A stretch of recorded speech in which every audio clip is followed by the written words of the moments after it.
T M P news کے studio میں خوش آمدید۔ حافظ آباد سے ہمارے بیورو چیف حاجی امداد اللہ حجازی کی رپورٹ کے مطابق the Gleam school and college for girls کا سالانہ فنکشن۔ اہل علاقہ کے لیے خوشخبری، the Gleam school and college for موا بٹیاں ضلع حافظ آباد میں حالیہ امتحانات کامیابی سے منعقد ہوئے۔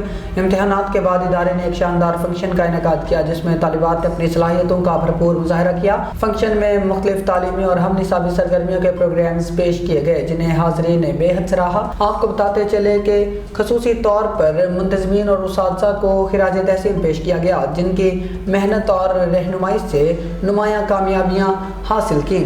ادارے کے سربراہ مسز امتیاز حسین بھٹی نے خطاب کرتے ہوئے کہا کہ the Gleam school and college for girls کا مقصد طالبات کو معیاری تعلیم کے ساتھ ساتھ کردار سازی اور اعتماد دینا ہے تاکہ وہ مستقبل میں کامیاب شہری ثابت ہوں۔